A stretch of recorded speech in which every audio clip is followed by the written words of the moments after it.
Buen día. Esperé un minutito porque acabo de grabar la clase de la tarde, ¿sí? Bueno, vamos a hacer un pequeño cambio.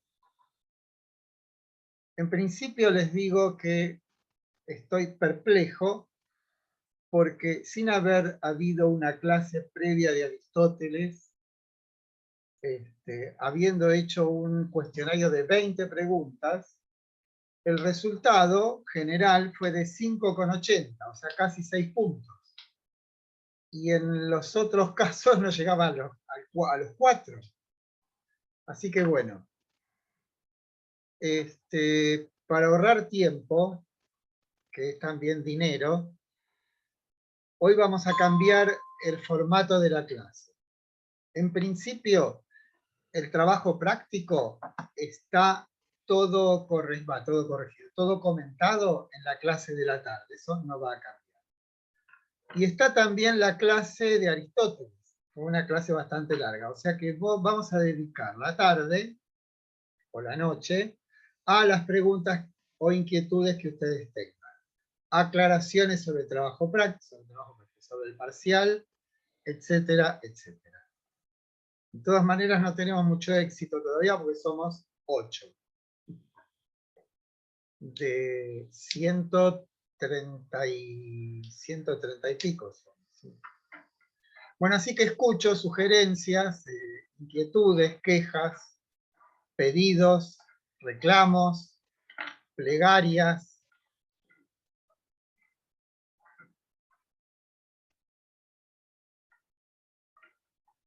Buenas tardes, Sirene.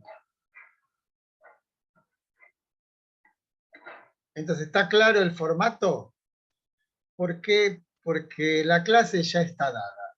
Además, tienen la clase en la página web, la clase ya grabada de Aristóteles, que deben ser 3 o 4 videos. Está la clase que dimos hoy a la tarde, donde se aclararon todos los puntos del trabajo práctico número 5. Está también la clase sobre Aristóteles del día de hoy. Así que me parece lo más conveniente es que dediquemos todo este tiempo a que ustedes me pregunten, porque el otro ya está. ¿Me explico? Bueno, escucho entonces.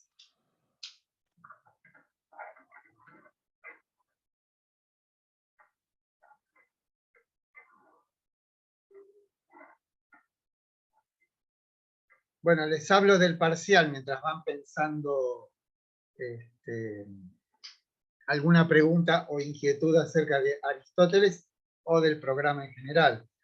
Tomemos esta clase también como una suerte de repaso. Para el parcial, lo que les voy a enviar es un único Word. No voy a hacer esa mezcla de formulario de Microsoft y Word. Va a ser un Word con las preguntas. Ustedes seleccionan resaltando las que consideren correctas, y lo que les pido, ese es un pedido particular, es que la respuesta, o sea, el fundamento de la elección, lo pongan inmediatamente debajo de la respuesta seleccionada. No sé si me explico. Porque si no están todas las preguntas de multiple choice en una parte de la hoja y todas las fundamentaciones en otra parte. Lo que le pido es selección, fundamentación, selección, fundamentación, porque me ayuda muchísimo a corregir. ¿Por qué? Porque pónganle que es una pregunta que tiene 3 respuestas correctas.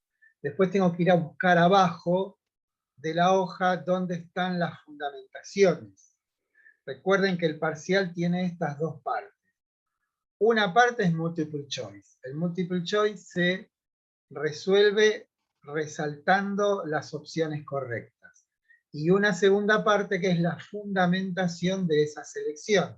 Entonces, lo que les pido, insisto, es hacen el resaltado e inmediatamente debajo de lo que resaltaron, la fundamentación. ¿Estamos? Sí. Bien. Profesor, cuánto es lo que dura? 2 horas y media. 2 horas y media. Media hora más que lo de costumbre, porque siempre son 2 horas. 2 horas, listo. Lo envía a las 6 y 8:30 lo tenemos que... 2 horas, exacto, sí. Está bien. Y se lo enviamos a su mail, ¿no es cierto? Por supuesto. En Word. La otra cosa que les pido, no me hagan PDF, porque no puedo corregir sobre los PDF. Son de solo lectura, no los puedo escribir. Entonces les pido, que es lo natural, les mando un Word, devuélvanme un Word. Guadalupe. Hola, buenas tardes. Ya que estaba hablando del parcial, yo ese día me voy a pedir el día de trabajo. Sí. Después del parcial le mandamos un mail para que nos dé la constancia. No, les explico. En el mismo examen hay una parte que dice si necesita comprobante para el trabajo, me tenés que escribir la razón social de donde trabajas. Entonces ya con eso ya sé que te lo tengo que mandar la justificación o el comprobante. Aparte, sí, a todos, una vez que corrijo el examen, se les manda por mail automáticamente una planilla, podemos decir, donde está el resultado del examen. Profesor, instantáneos, digamos, no. Tarda un tiempo usted en corregirlo. No, se hace instantáneamente, porque es un programa que yo hice, que lo que hace es, que corregís el examen, pones la nota y ya te pregunta, ¿va a mandar el comprobante? Le decís que sí, te lo manda. En general funcionó siempre, pero ¿vieron cómo son estas cosas de la informática?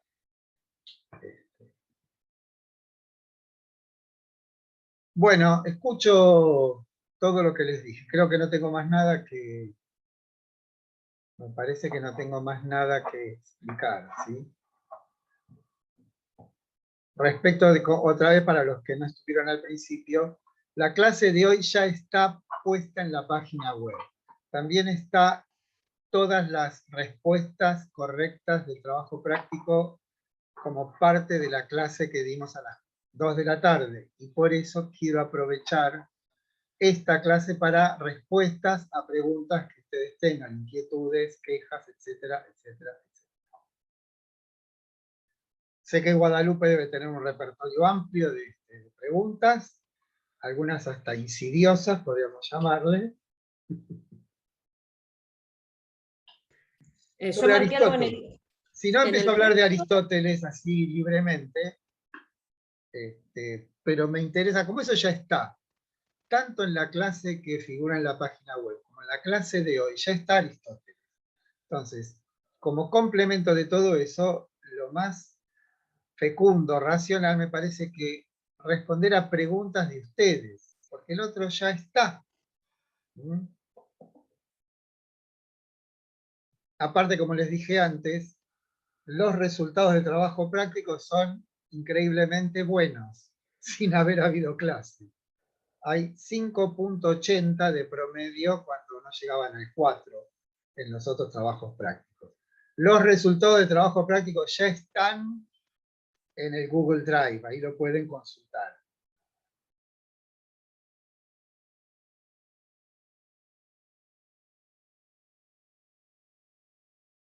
¿No hay preguntas? Yo tuve varios inconvenientes, pero a grandes rasgos más o menos. Con respecto a la forma y materia, yo había leído que la forma puede existir sin la materia, pero la materia siempre está, digamos. Como, no sé, O y sea, después, materia sin forma tiene una existencia teórica, pero no una existencia real. Porque no hay nada material que no tenga alguna forma.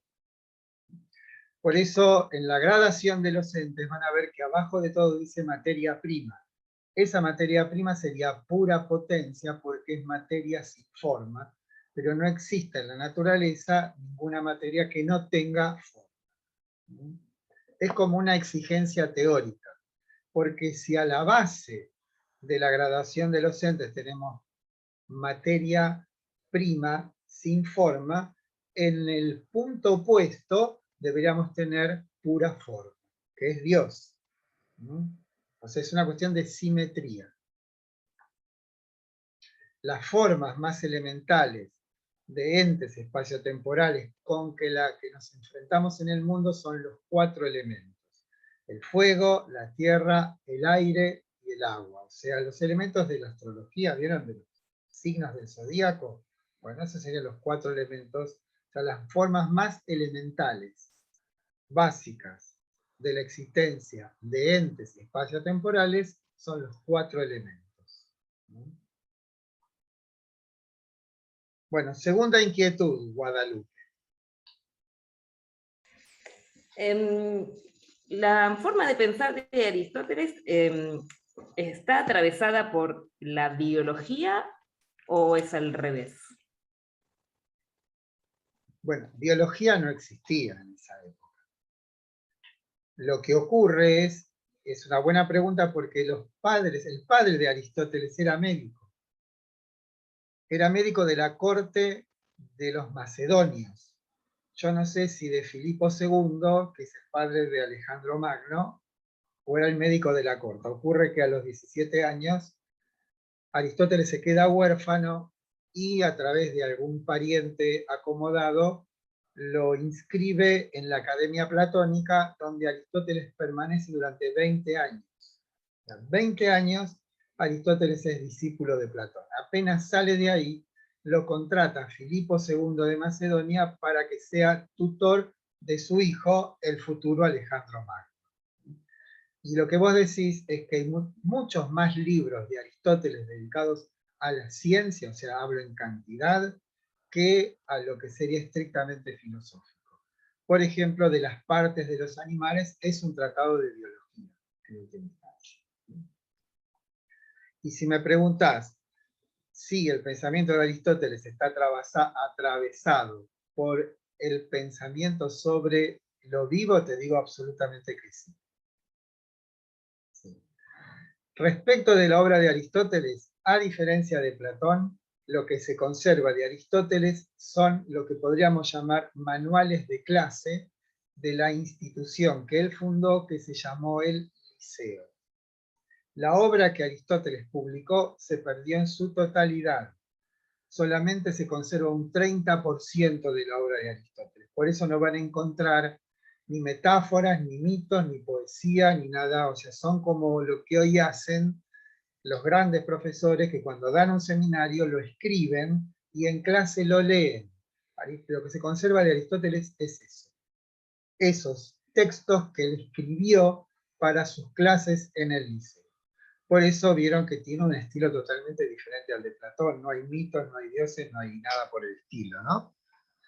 Y por otra parte, lo que también hay que, esto igual lo dije, pero para darle algún brillo a la clase, es Aristóteles fue desconocido en Occidente hasta el siglo XIII. Todo el pensamiento medieval es de naturaleza platónica. En el siglo XIII reaparece Aristóteles de la mano de los árabes, que tenían 2 centros de traducción, uno en Damasco y otro en Toledo. Y ahí aparece Aristóteles, y por eso lo llaman Aristóteles el santo pagano, ¿vieron? ¿Por qué? Porque fue el fundamento del pensamiento que es podemos decir, el oficial de la Iglesia Católica, que es el tomismo. Santo Tomás de Aquino y su maestro Alberto Magno son los que intentan esta fusión entre religión cristiana y pensamiento griego. Pero ese pensamiento griego es Aristóteles.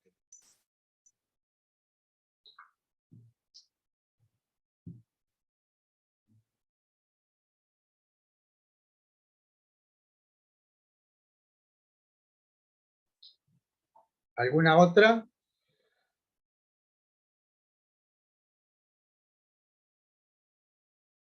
No le dejen todo el trabajo a Guadalupe.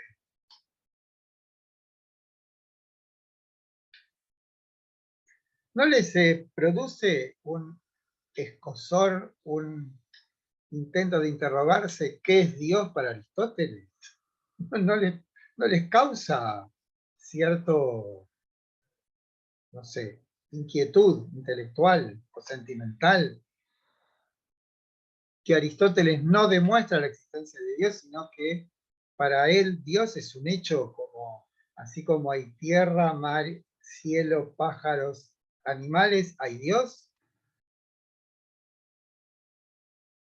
Dios es una exigencia del pensamiento, por eso no lo demuestra. No hay demostraciones de la existencia de Dios. Pero Dios, en Aristóteles, no es un Dios que participe de la vida humana. No interviene en la historia, porque no es un sujeto. Por eso no tiene ningún sentido elevar una plegaria al Dios aristotélico. Pero cumple una función que es la de, en tanto es lo perfecto, hace las veces de un polo atractivo de sentido que hace que todo el universo tienda en la búsqueda de la perfección hacia Dios. O sea, Dios atrae, o sea, mueve sin moverse. Por eso Aristóteles lo llama el motor inmóvil, porque mueve por atracción. Como si dijéramos, percibimos algo perfecto y en tanto eso es perfecto y yo no lo soy, siento un irresistible atractivo por eso perfecto y trato de asimilarme a él. Eso no le ocurre solamente a los hombres, sino al poroto que crece en el prado o al pastito. El pastito también participa de la influencia de Dios. ¿Por qué? Porque el pastito quiere ser, quiere realizar sus propias posibilidades o capacidades. En tanto le cabe una cierta perfección, tanto al pasto como al animal, como a los árboles, como a los humanos, el hecho de Dios como polo atractivo es como un estímulo para que logre su propia perfección. Ese sería el papel que cumpliría Dios en la filosofía aristotélica.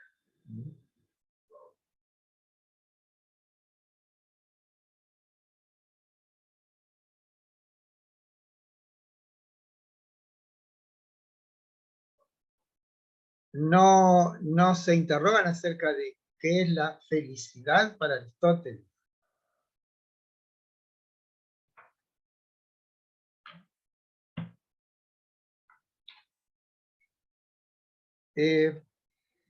Hay un problema con la palabra, con la traducción del griego de la palabra felicidad. La palabra en griego es eudaimonía. Eso está en el PowerPoint que van a ver en la clase, ¿no? Quizás la palabra que más se acercaría al espíritu de lo que es la felicidad para Aristóteles es la palabra plenitud. ¿En qué consistiría la felicidad para nosotros los seres humanos? En la plenificación de nuestra capacidad más propia. Siendo que nuestra capacidad más propia, la que nos identifica, es la razón, nuestra felicidad estará en el despliegue de esta forma que es la razón. Siendo nuestra capacidad distintiva, el despliegue de nuestra capacidad distintiva, esto es la plenitud de esa capacidad, será equivalente a la felicidad, que habría que traducirlo como plenitud o dicha. Verán que Aristóteles dice, hay tres formas, digamos, en las cuales la gente piensa que consiste la felicidad. Una es la que tiene que ver con el placer, otra la que tiene que ver con la gloria, y otra la que tiene que ver con la felicidad en sentido aristotélico. La primera la rechaza porque si la satisfacción de los deseos, de las inclinaciones, de todo aquello que tenga que ver con los apetitos corporales o con los intereses sensibles, la satisfacción, digo, de ese aspecto fuese equivalente a la felicidad, entonces nuestra felicidad sería equivalente a la que podría tener un animal. ¿Por qué? porque lo que nos distingue no es justamente la corporalidad, sino la racionalidad.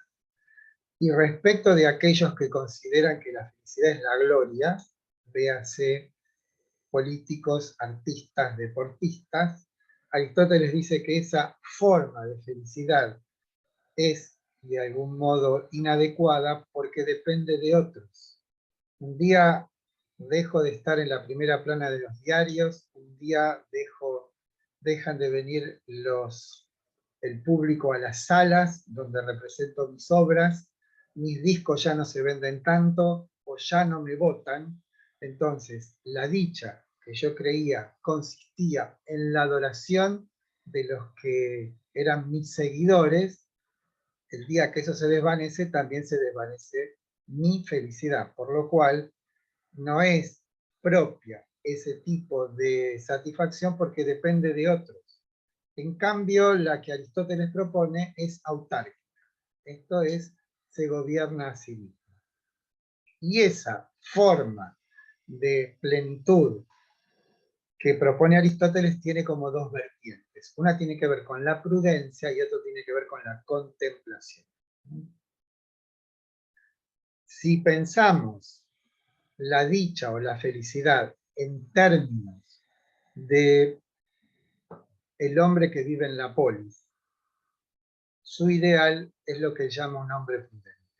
Si lo pensamos como el fin absoluto de lo humano, esa felicidad solamente es una prerrogativa del filósofo, que es aquel que tiene las posibilidades de contemplar a Dios, ¿no? O sea, ese hecho puntual de la contemplación de Dios para Aristóteles implica un goce de una naturaleza muy diferente del goce que podemos experimentar en el comer, en el beber, en el disfrutar del sexo, de lo que fuera, ¿no? ¿Por qué? Porque es un goce que no tiene altibajos. Profe, Bien. ¿qué sería contemplar a Dios? ¿Cómo o sea, no sé. Bueno, eso habría que preguntarle a Aristóteles, porque sería contemplar a Dios, bueno, les doy algunas referencias. Ocurre que en los únicos momentos en que Aristóteles habla de la contemplación son una parte de la metafísica y en la Ética Nicomaquea, libro 10. Lo que dice Aristóteles de esa experiencia, podríamos decir, el único momento en que Aristóteles parece como que se entusiasma con algo que realmente está como en la culminación de una experiencia, es cuando describe esta experiencia de la contemplación. Sería algo así como participar, digamos, por un momento, porque tampoco podemos medirlo con el tiempo, con un reloj, del goce o la dicha infinita de Dios. Eso sería la contemplación. Sería, digamos, no convertirnos en Dios. Pero esto tiene, o sea, todo esto que dice Aristóteles, lo dice con un fundamento. En nosotros existen dos formas del conocimiento. Uno lo llama intelecto pasivo y otro el intelecto agente o intelecto activo. El intelecto activo o intelecto agente es aquel que nos posibilita extraer de aquello que se aparece en la experiencia la forma, o si ustedes quieren, la esencia. Es como una forma libre del pensamiento. Entonces, esa forma libre del pensamiento que Aristóteles llama intelecto agente es formalmente idéntica a Dios. ¿Por qué? Porque carece de materia, porque es pura forma. Esto es inmaterial. Y si es inmaterial, carece de potencia. Y al carecer de potencia, es perfecto. Entonces, ¿cómo podríamos nosotros tener un acercamiento a lo que equivaldría a esa experiencia? Sería algo así como, supongamos, un científico que está indagando un fenómeno en particular. Digamos indagando en la naturaleza de las células, indagando en cuáles son los intercambios físico-químicos, electroquímicos que se producen en la célula y que la hace seguir manteniéndose viva. Y por un momento, sin que él de algún modo se dé cuenta, se desprende él mismo de esa indagación y se da cuenta de que hay ahí una inteligencia divina en la célula misma. Lo mismo podría ocurrirnos en la contemplación de una obra de arte, que de pronto nos desprendemos de nosotros mismos y quedamos como tomados por la obra de arte.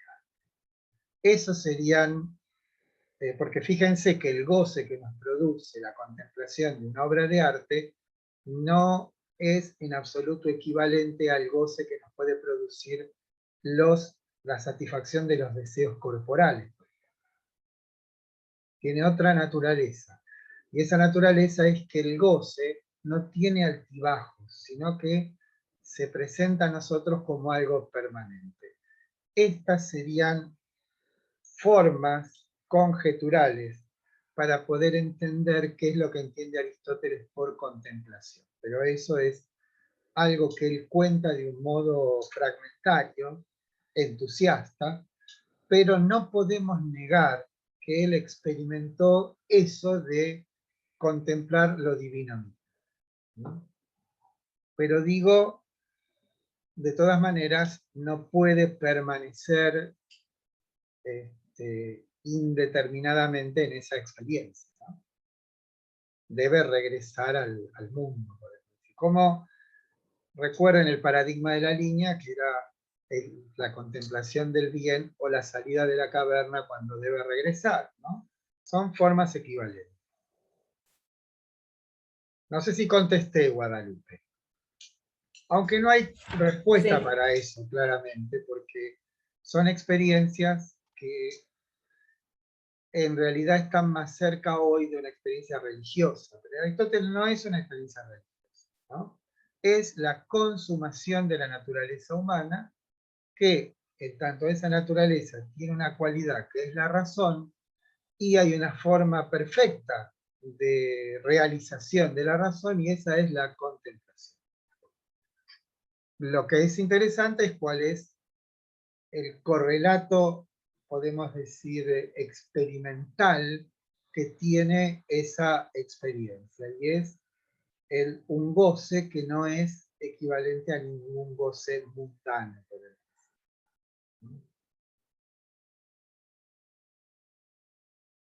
Bueno, Marianela, a ver una pregunta. Vamos a levantarle un poco la tarea a Guadalupe, o algún otro, alguna otra que haga alguna pregunta. Si no, saben que si no hay preguntas es o porque saben todo o porque no saben. Buenas tardes. Profe, bueno. La diferencia específica entre virtudes éticas y dianoéticas. Bien, bravo, bravo Eduardo, como yo, ¿eh? Eduardo quiere decir, es un nombre de origen fenicio que quiere decir el guardián de las mercancías. Mirá vos. Las virtudes, primero, vamos a ver, la ética tiene que ver con la acción. Esa es la primera cosa, ¿no? Con las acciones humanas. Ahora, las virtudes éticas son aquellas que tienen por finalidad orientar el aspecto no específicamente humano de nuestra naturaleza. Esto es, los apetitos. No es una función represiva, es una función orientadora. Se llaman a esas virtudes éticas, ¿no? ¿Está claro hasta ahí? Por ejemplo, la prudencia es una virtud dianética. Por ejemplo, el hombre valiente, por ejemplo, el hombre templado, por ejemplo, el hombre magnánimo. ¿Qué es un hombre magnánimo? Un ser humano magnánimo. Uno que ni es un derrochador ni es un tacaño. El justo medio entre esos dos excesos es un hombre pródigo, digamos. ¿Qué es un hombre valiente? Un hombre valiente es el que, una vez que ha sopesado una situación particular, decide tomar una acción, y esa acción es el justo medio para mí entre la cobardía y el arrojo. En otras palabras, un valiente tiene miedo, pero hace lo que tiene que hacer. Y por otra parte están las virtudes dianoéticas, que son aquellas que no tienen una acción sobre, sino que tienen que ver con el despliegue de nuestras cualidades más propias. Por eso una es la praxis, otra es la prudencia, otra es la teoría, otra es la sofía, ¿no? O sea, tiene que ver con el desarrollo de aquello que asociado a nuestra naturaleza más propia, que es la razón. Se llaman a esas virtudes dianoéticas. ¿Me expliqué? Eduardo.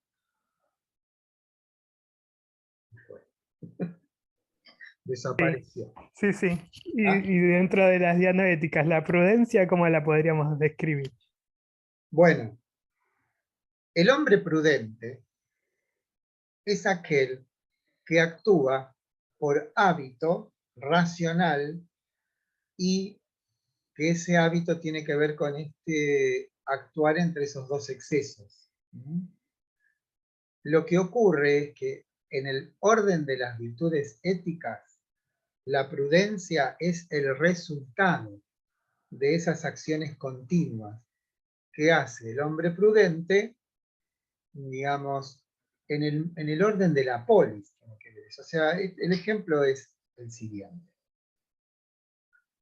Vieron que dice la definición de un acto virtuoso es el justo medio entre dos extremos, uno por exceso y otro por defecto, y ese justo medio es para mí tal como lo haría un hombre prudente. Acá lo que hay que puntualizar es que Aristóteles no busca un ideal de virtud en un mundo ideal, sino que dice, para poder yo ser un hombre virtuoso, esto es, un hombre pleno, un hombre feliz, necesito del ejemplo de algún hombre virtuoso. Cada vez que yo, con ese principio de una suerte de, podemos decir, plenitud creciente, tengo en mente entonces que cada acción que yo debiera acometer debiera hacer que yo sea un poco mejor en cada momento. Es como si yo me propusiese desde un determinado momento de mi vida llegar a una cierta perfección.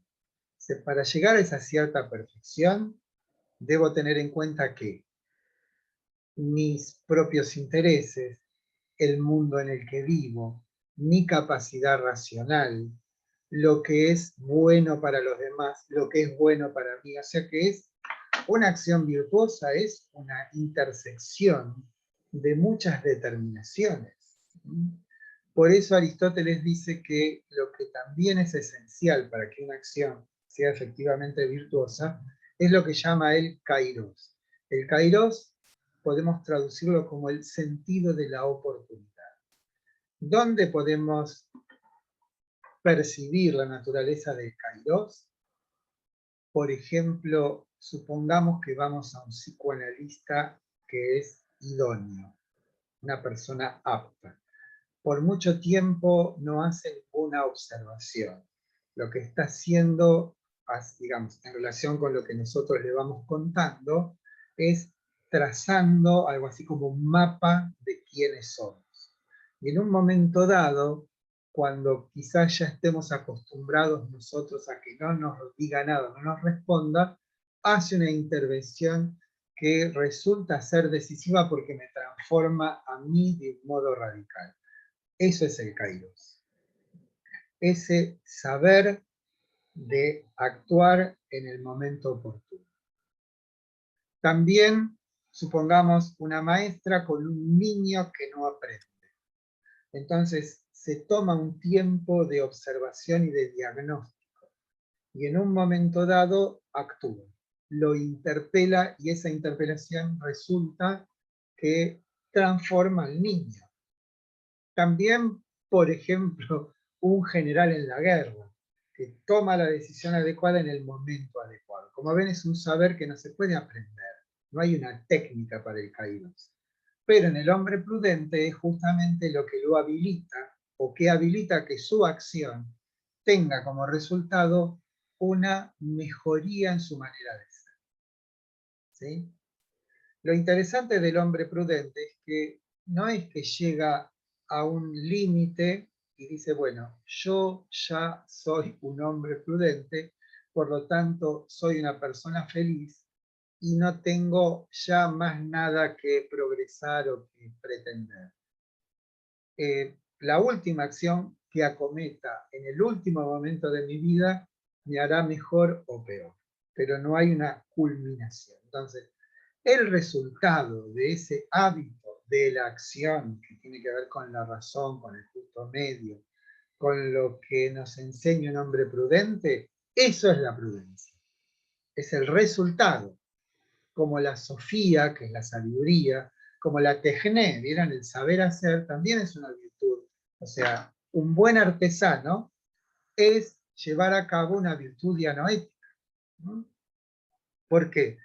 No está actuando en contra de sus apetitos o tratando de como contenerlos o orientarlos, sino que tiene un asunto para hacer, esta mesa, y la hace de la mejor manera posible y pone todo su empeño en que esa mesa le salga bien. Esa es la virtud que se llama la técnica, es la virtud dianoética de la técnica. ¿Lo expliqué ahora? ¿Se fue Eduardo? ¿Está? Sí, sí. Entonces, se puede decir que las dianoéticas engloban a las éticas, porque es un No, punto, no. ¿no? Pero no es un punto, las éticas no era como encontrar el punto, el justo punto. El justo medio entre dos excesos. Esa es una virtud ética. Sí, y la prudencia no es convertir No, este la prudencia en es el hábito. resultado. Es el resultado. No sé si me explico. Por eso es De una com- virtud dianoética. ¿Por qué? Porque la pretensión que vos tenés de transformarte en una buena persona, esa es la pretensión de la virtud dianoética. Pero ¿cómo se realiza? Se realiza justamente a través de las virtudes éticas. Es como decir, medios y fines. El fin de las virtudes éticas es hacerte un hombre prudente. Ahora, un hombre prudente es un resultado, ¿sí?, que no, sí. no tiene que ver en sí mismo con las virtudes éticas, sino con las dianoéticas. ¿Por qué? Porque vos no podrías ser jamás un hombre prudente si no tuvieses la propensión, la capacidad, la posibilidad de serlo. No sé si me explico. Sí, sí, ahora sí, lo entendí. Es medios y fines, de alguna manera. Profe, usted que ahora habló de medios y fines, yo estuve chusmeando un poco lo que ya habíamos visto, y cuando leí sobre los enfoques de la ética normativa, decía que Aristóteles se encajaba en la ética teológica. Teleológica, no me confundan teología con teleología. Por Teleológica, favor. bueno. Teleología es esto. Telos, en griego quiere decir fin, ¿no? Entonces, todo el pensamiento de Aristóteles está atravesado por este principio de la teleología, que nos dice que cada cosa tiende a su bien. Por ejemplo, el poroto a ser poroto, la jirafa a ser jirafa, los seres humanos a ser seres humanos. O sea, todo está como atravesado porque cada cosa, por lo menos cada cosa viva que existe, pretende llegar a su culminación, a su fin. Y eso es la teleología. Bien, y ahí aclara, todo lo, porque había ahora no me acuerdo en el trabajo, pero tiene que ser todo lo vivo, digamos, lo no vivo no... Lo no vivo no tiene dinamismo, porque digamos, una piedra no tiene pretensión de nada. Es Bien. simplemente, ahora, el poroto sí quiere ser poroto, aunque no lo sepa, ¿no? Bueno, Yo hablo del poroto porque me acuerdo que en la escuela primaria se ponía el secante y el poroto, ¿no? No sé si se sigue haciendo todavía. sí.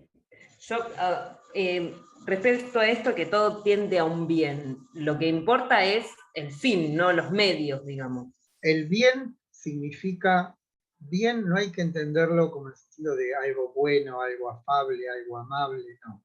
Bien es la perfección de algo, la plenitud de algo. Ese es el bien de algo. ¿Sí?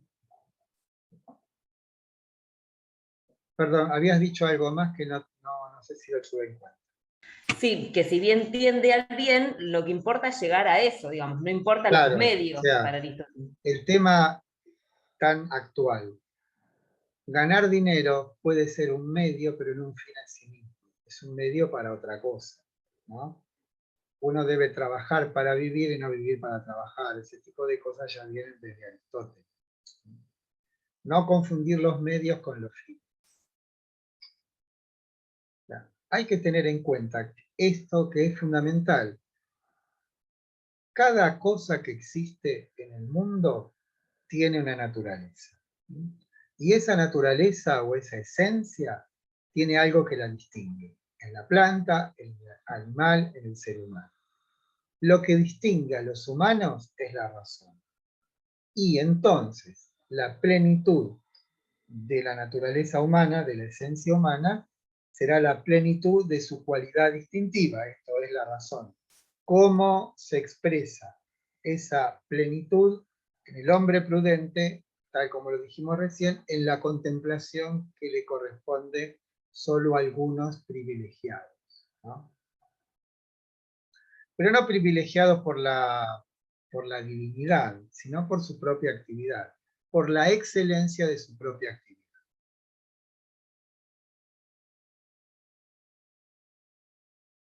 Entonces, la razón sería como la forma. La razón es la forma esencial que compete al ser humano. Es su forma. O si ustedes quieren, su esencia.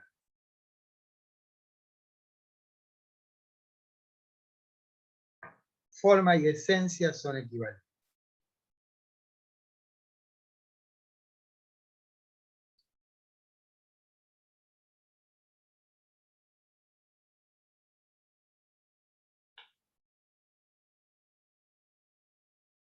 Bueno, profe, Ya yo está. pregunto cosas, porque a mí se me ocurren muchas, quizás nos vamos de tema, pero por ejemplo, hay que leer en algún momento, o sea, acá hablan de la ética nicomaquea, ¿no?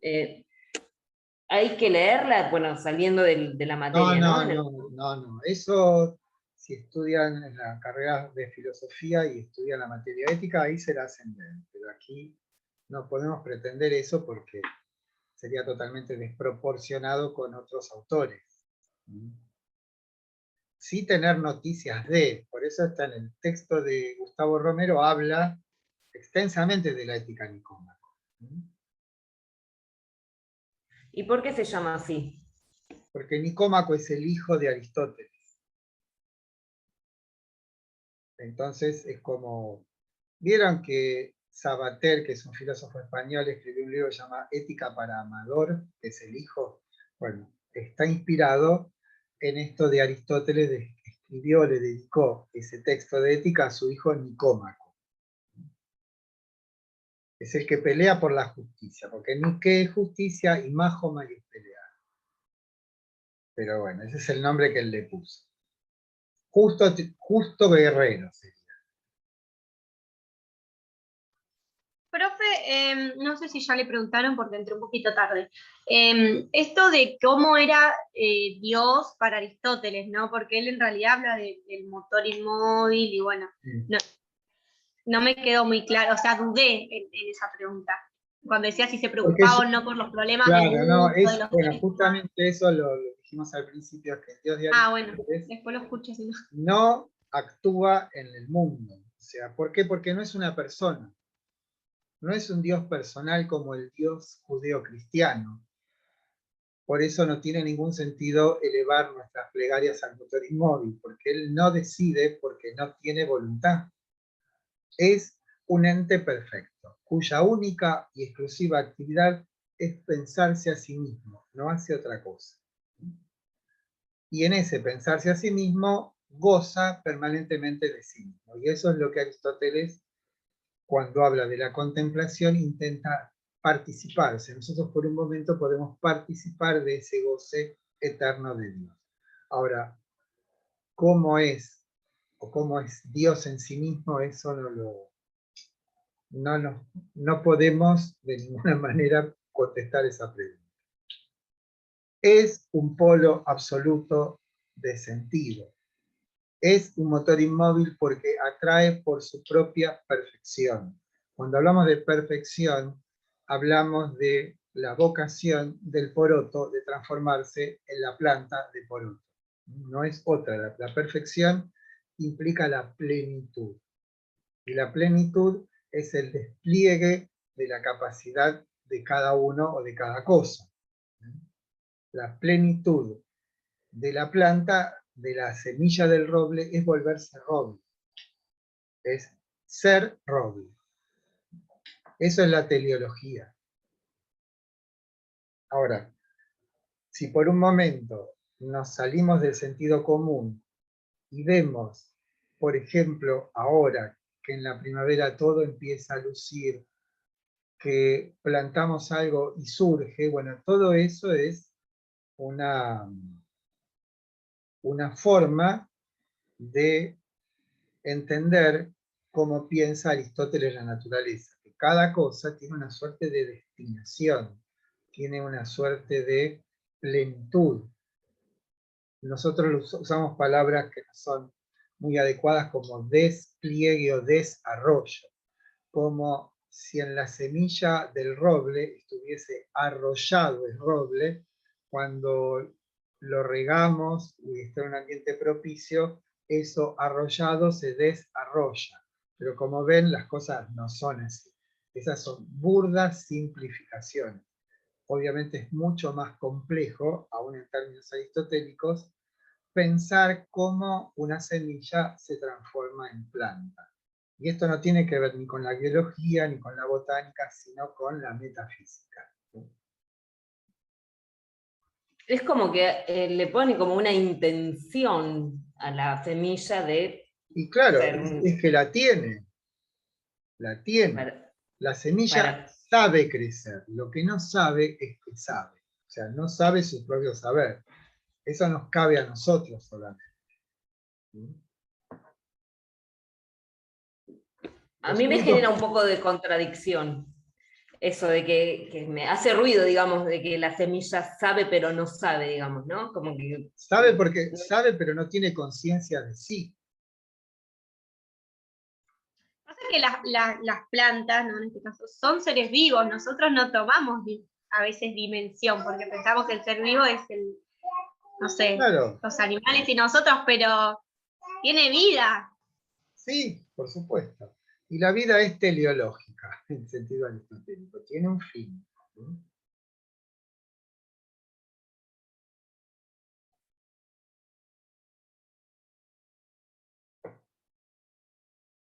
¿Algo más?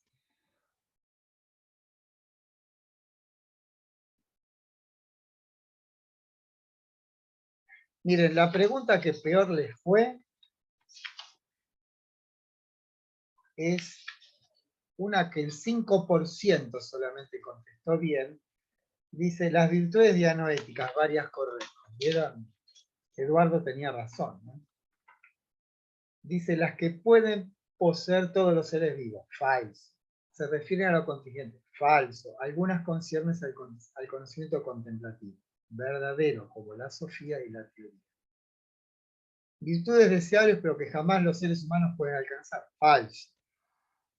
Las que por naturaleza posee el ser humano. Verdadero. Pero eso hubo un 5% solamente que la respondió correctamente.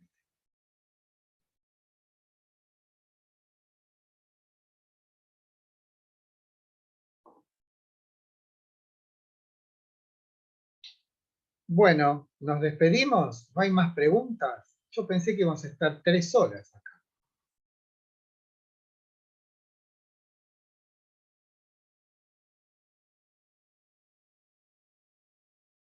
Aparte somos Inscritos 139, hay 22 participantes. O sea, tengo muy poco éxito.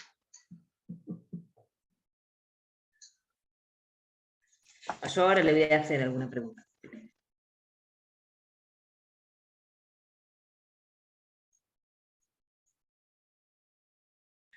Yo tuve como inconvenientes con la teoría de las 4 causas. Sí. Bueno, vos tenés que pensar así. Primero tenés la sustancia. Aquello que Platón había escindido en forma las ideas y materia las cosas espaciotemporales, lo que hace Aristóteles es unificarlo. O sea, la forma y la materia están unidas en esto que Aristóteles llama sustancia, que es la traducción mala de alguna manera de la palabra ousi, ¿no? Ahora bien, la sustancia, como primer punto de análisis, está constituida por la materia y la forma. La materia es pasiva y la forma es activa. Toda cosa con la que nos enfrentamos en el mundo espacio-temporal tiene esa doble configuración. Es materia informada. Las mesas, las sillas, todo esto son... O sea, informar no quiere decir dar noticias, sino introducir la forma en un principio pasivo que es la materia, ¿no? Por ejemplo, la madera. La madera pasivamente recibe la forma que le otorga el carpintero y la transforma en mesa. ¿Mm? Bien. Un segundo momento de esta concepción de la sustancia es observarla desde un punto de vista dinámico, porque materia y forma son estáticos. En cambio, dinámicamente podemos decir potencia y acto. La potencia está siempre del lado de la materia y el acto está del lado de la forma. La relación entre la materia y la forma es una relación inestable. ¿Por qué? Porque en la semilla predomina la materia sobre la forma, pero cuando la semilla se desarrolló, lo que predominó es la forma sobre la materia. Un momento más de ahondamiento en la noción de sustancia es cuando consideramos a la sustancia según las 4 causas, que son la causa formal, la causa eficiente, la causa material y la causa formal. El conflicto ahí no sé en qué puede estar, porque el ejemplo que pone Aristóteles, que es el de la estatua, sería: el mármol causa material, el escultor causa gente. La causa formal es la que en cada momento del desarrollo de la operación del escultor se le va apareciendo en la cabeza. Y la causa final es el momento último cuando este hombre, el escultor, dice obra terminado, como cuando Aristóteles. Miguel Ángel esculpió el Moisés y cuando terminó de esculpirlo le pegó un golpe con el martillo en la rodilla y le dijo parla, habla, ¿no? Era lo único que le faltaba. Ese momento último, la causa formal y la causa final coinciden. ¿Está? ¿Sí? El ejemplo de la estatua es fácil. Ahora, si lo pones con una semilla, es más difícil de explicar la relación entre los diferentes factores. Otra manera, un ahondamiento o una especificación aún más explícita de las sustancias son las categorías, las 9 categorías. Pero eso se lo debe entender a través de una reflexión sobre la gramática. Toda la gramática nuestra está basada en Aristóteles. Vieron que Aristóteles dice que la verdad reside en la proposición. Una proposición es un enunciado o una oración.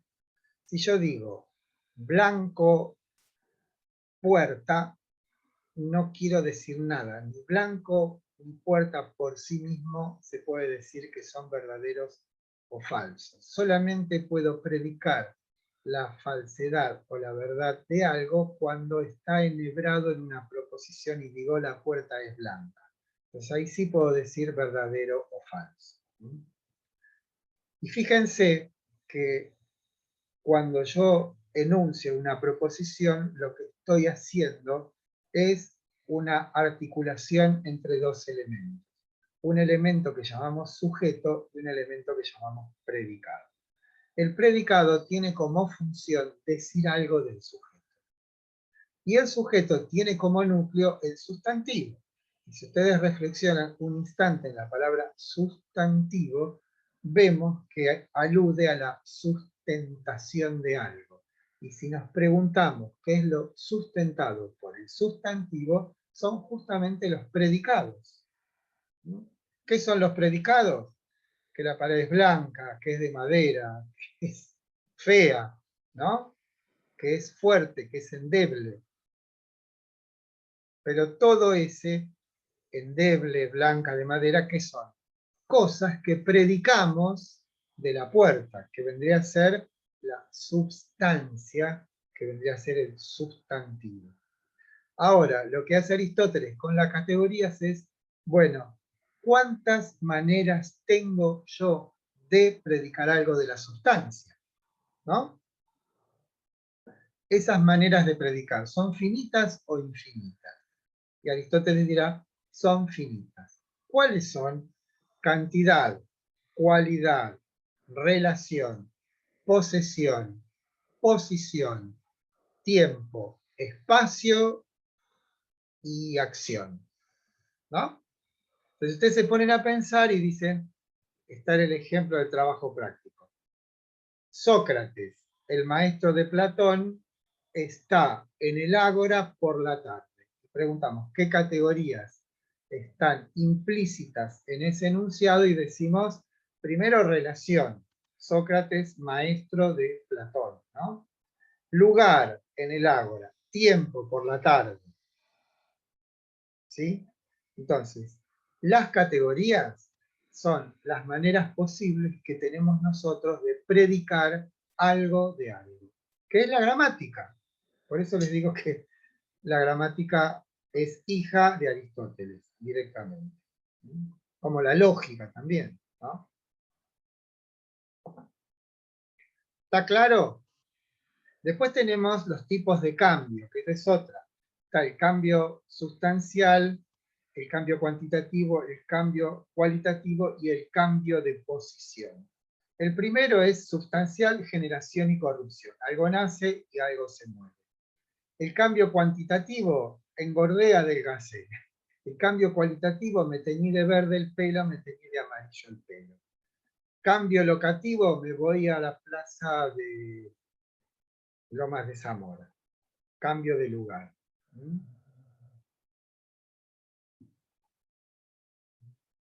Ahí tienen ustedes toda una maravillosa arquitectura acerca de, o mejor dicho, que describe el modo de ser de las cosas. Porque piensen ustedes que por ahora seguimos pensando nosotros o enunciando proposiciones con la estructura del sujeto y del predicado. No tenemos otra. Por ahora no tenemos otra. No sé si leyeron un cuento de Borges que se llama Tlön Uqbar Orbis Tertius. ¿Lo leyeron? Cometen un No. grave error. Bueno, léanlo porque, además de, que de ser extraordinario, ¿no? Les digo de qué se trata. Es una civilización que solo existe en algún tomo de una enciclopedia. Esa civilización tiene religión, tiene lenguaje, tiene historia, pero solo existe en los libros. Y entonces Borges cuenta que en algunas zonas de Uqbar hay un lenguaje que carece de sustantivos. Entonces, ¿cómo hacemos para decir algo de algo? Entonces acumulamos adjetivos. Para decir luna, tenemos que decir circular, brillante, sobre oscuro, aparece, ¿no? ¿Por qué? Porque no tenemos sustantivos. ¿Y qué es un sustantivo? Sino una acumulación de adjetivos. ¿O no? Cuando digo mesa, ¿qué estoy diciendo? Una serie de atributos, que tiene tabla, que debe ser sólida, que debe ser para esto, para lo otro. Bueno, hasta que nosotros no inventemos otra manera de comunicarnos, será el sujeto y el predicado la única que tenemos. O sea, cuando yo les digo, no sé, el cielo es azul, la materia es interesante, ahí estamos usando el lenguaje y parecería que no podemos eludir esa estructura.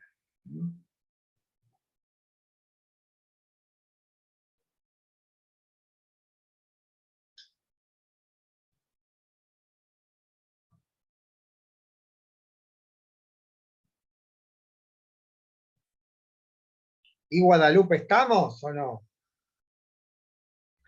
Sí, igual me falta estudiar mucho, profesor. Le digo la verdad, tengo sábado, domingo, lunes y martes, pero bueno, me falta estudiar. Hay que sentarse. Miren, la única solución para estas cosas es sentarse y estudiar, no hay otra. No hay otra. Pero eso no solamente para esta materia, sino para todas. Bueno, ¿alguna otra preguntita? Nos vamos.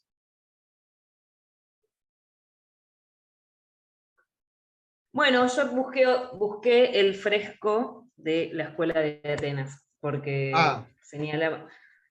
no está solamente Platón y Aristóteles. No, está Heráclito, están todos. Está Pitágoras, está Diógenes de Sinope.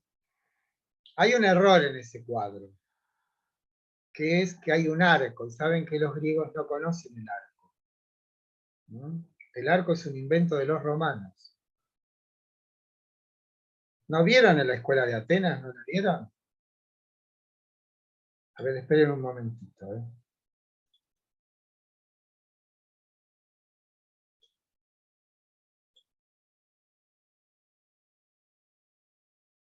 Ay, no sé qué hice. Compartir pantalla de nuevo. A ver.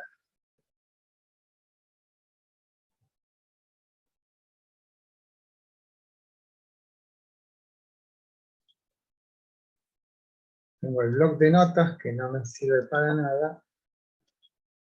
¿Esto lo ven? Lo del... No. Sí, se ve eso. ¿Se ve la...? A ver. Ahora no. Ahora. ¿Esto lo ven? Sí.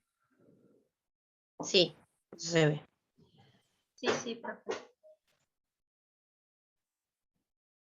Bueno, estas son las filminas que están en la clase de hoy. Sí, la obra que dice la compañera está en el blog. Sí, no, es que está acá. La foto.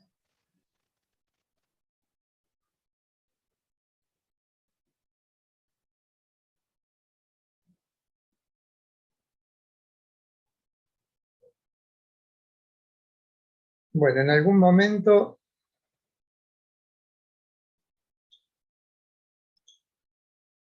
La Escuela de Atenas la teníamos ahí, ¿verdad? Profe, ¿quiere que la busque en internet? Acá está, acá está. Ahí está. ¿Aparece ahí? Sí, Sí, profe, sí. sí. Bueno, acá en el medio, este es en realidad, es Leonardo da Vinci, pero representa a Platón. Y este es Aristóteles, que no sé quién es. Fíjense el dedito para arriba de Platón y la manito para abajo de Aristóteles. ¿Qué libro Sí. tiene en la mano Aristóteles? Tiene la Ética. ¿Y qué libro tiene Platón? El Timeo, que son dos libros importantes, por lo menos en aquella época. Este que está acá creo que es Diógenes de Sinope. Por ahí anda Pitágoras dando vueltas. Están todos los filósofos. Y digo que es un error porque esto, el arco, esto es un invento romano. Los griegos no lo conocieron. Pero bueno, se le puede perdonar. El fresco tiene más de 7 metros de largo, como 5 metros de alto. Está en los museos vaticanos, en una sala dedicada a Rafael. Es una obra increíble, extraordinaria. Hay una historia que es, en los 70, Borges no era muy bien considerado por la juventud. Entonces, en un programa de televisión, ya un joven exasperado por las ironías borgianas, le dice de un modo casi violento: ¿qué piensa usted, Borges, de la juventud? Y Borges, así como titubeando, le dice: bueno, soy aristotélico, no platónico. A la juventud no la conozco. Conozco jóvenes, unos buenos, otros malos. ¿Qué está diciendo con eso? Que la juventud es una idea. A esa idea no la conozco, dice. Ahora, ¿qué conozco? Y unos chabones, que son buenos y otros malos, ¿sí? Es así. Borges era aristotélico, pero además hay un un escritor inglés, a que no me acuerdo el nombre, de Quincy no es. Bueno, ya me voy a acordar, que dice que todos nacemos o aristotélicos o platónicos. Unos pensamos que existe una verdad que está más allá de la experiencia sensible y otros pensamos que la única realidad está en la experiencia sensible. Esos últimos son aristotélicos, los otros son platónicos. Una frase que puede servir para ilustrar todo esto es aquella que dice: para Aristóteles todo lo que está en la mente estuvo primero en los sentidos. En cambio, para Platón todo lo que está en los sentidos estuvo primero en la mente. Eso está en el texto. Si ustedes se toman de esas frases, no se pueden equivocar. No se pueden equivocar. Para Platón, la experiencia sensible es un estímulo que puede orientar nuestra acción cognitiva hacia la verdad. Para Aristóteles, en cambio, el único fundamento para todo conocimiento posible es la experiencia sensible. Por eso dice: todo lo que está en la mente estuvo primero en los sentidos. Platón dice lo contrario: todo lo que está en los sentidos estuvo primero en la mente.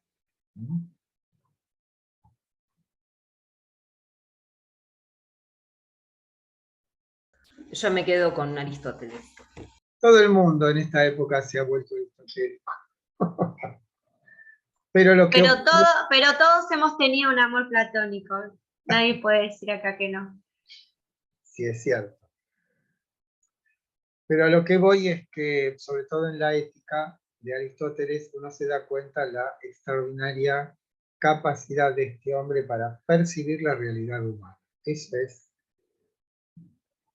No deja de sorprender. Miren que escribió hace más de 2500 años y todavía hay muchísima gente que está azorada, contenta, pasmada por Aristóteles. Y por Platón también, no se crean que... No estamos haciendo arqueología acá, estamos hablando de algo que está vivo. Platón y Aristóteles están cada vez más vivos, podemos decir.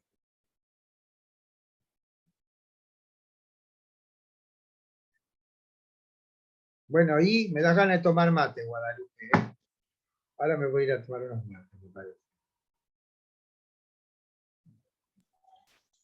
Bueno, yo ya estoy. Está. Igual tenemos un grupo, profesor, y ahí a veces hacemos algunas consultas. Bueno, Algo nos ayuda.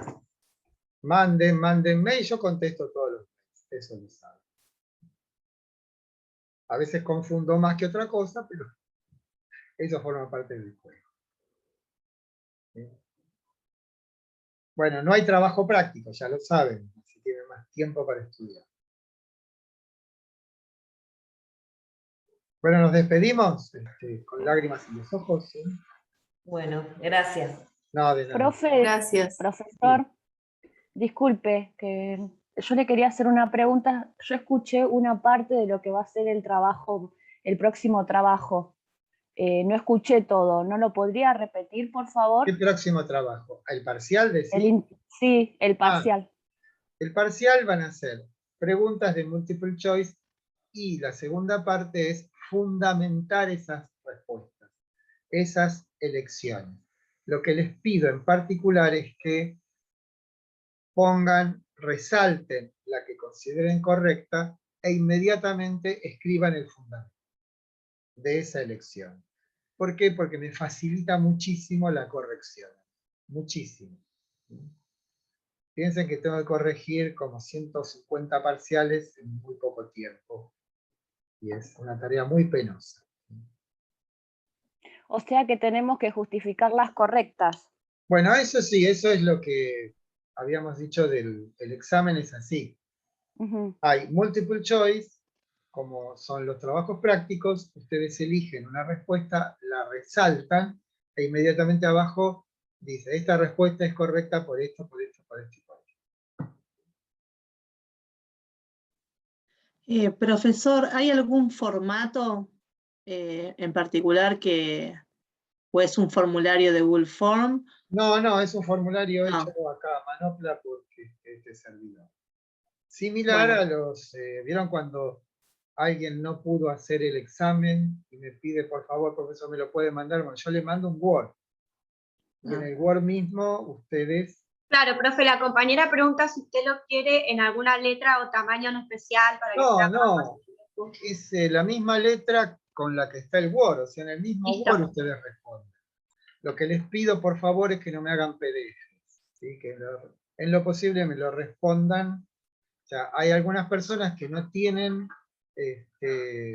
computadoras y entonces lo que hacen es, le sacan fotos.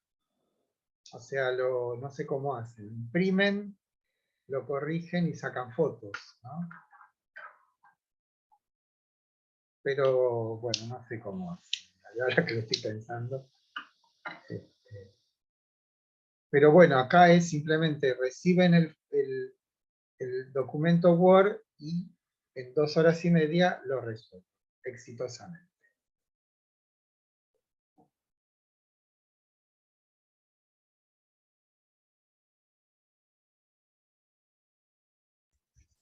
Ok, profe. Bueno, chau. Buenas tardes. Hasta el martes. Suerte Chau, a chau. todas, chicas. Chau, chicas.